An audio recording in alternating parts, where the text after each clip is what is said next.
Welcome to Billy's Books. I'm going to do a real express review because I don't know how much time we have because of both the sky may give us rain and also we may run out of time because I don't know how much storage is on my phone.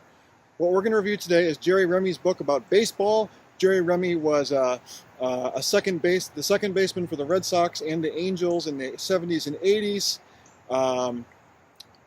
Beloved member of the Red Sox, and he is now an announcer. He was one of the color commentators for the Red Sox, and he is beloved by the Red Sox community in general and by me as well. Anyway, he's got a very nice self-deprecating sense of humor in the tradition of the New Englanders, but he's also very knowledgeable about baseball because he was a pro for a long time. And this book has lots of pictures of him from his glory days in the 70s with Red Sox and Angels out uniforms, and it's all very funny. There's a lot of pictures with him and little comments and like, well, you can see my mouth is open, which means I probably missed the ball and stuff like that. He's a funny guy. So this is a book. It just talks about. It's called Watching Baseball. So it basically has a lot of insights from his perspective as an infielder, or he also just talks about the motivations of different players. He actually goes through each position and talks about their strengths and weaknesses and what they look out for and how you can watch them and see you can judge what they're thinking based on what they do in the field before, during, and after a play. I'm just going to read you a couple excerpts from it before the time runs out. So, fair or foul?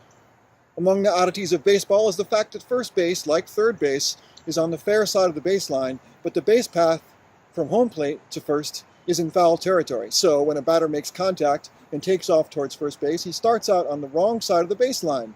Ordinarily, this is not a problem unless there is going to be a ball thrown from the catcher or the pitcher. If the runner is in the way of the throw, the umpire is supposed to call him out. You will very seldom see the umpire call a runner out for being on the wrong side of the baseline on a throw from any infield position other than the catcher and occasionally the pitcher. But it is almost automatic that if he gets hit in the back with the ball, he is going to be out. On a close play at first, the runner is taught to go through the bag in a straight line. Of course, if he does this, he's going to be on the wrong side of the baseline. He's running as hard as he can to beat the throw, and it is usually stunning if the umpire calls him out. I think this is a lousy rule. So he's got a lot of opinions. I'm just going to read another one here, talking about infielder mentality. Since he claims one of the things he says is that shortstop is harder than second base. He was a second baseman. He didn't have the arm to be a shortstop. And I guess there's more pivoting and stuff for a shortstop. I'm running out of time, so here we go. Bluffing to third, throwing to first. With a runner on first and third, every once in a while, you see the pitcher bluffing a throw to third, then spinning around to make a throw to first. I don't think many pitchers use it at the right time. A good time to try it is with a 3-2 count and 1 out. The runner on first is probably going to be stealing. The play very seldom succeeds, but when it does, fans or coaches might say, "How could that ever work?" It is such an ugly-looking play, and it is so obvious, but it occasionally works. I am living proof of that. My very first game in the major leagues was April 7th, 1975 at Anaheim. Before the game, we had a meeting, and we discussed the Kansas City pitcher, Steve Busby. One of the coaches said, "If there are runners on first and third, look out, because he fakes to third and throws to first, and he's good at it." In my first time up to bat, I got a hit, a single to left field. I drove in Joe LaHood for my first RBI and moved Dave Charcoal to third. Sure enough, I took my lead off first base, and Busby faked to third, then spun and picked me off first base. Dick Williams was the manager, and he told me to come sit right next to him in the dugout. He said, "Welcome to the big leagues. If I see that again, you're going back to Salt Lake." The next time I was on first base with a runner on third, I took a lead of about 6 inches. So yeah, that is a tip of the iceberg as far as Jerry Remy.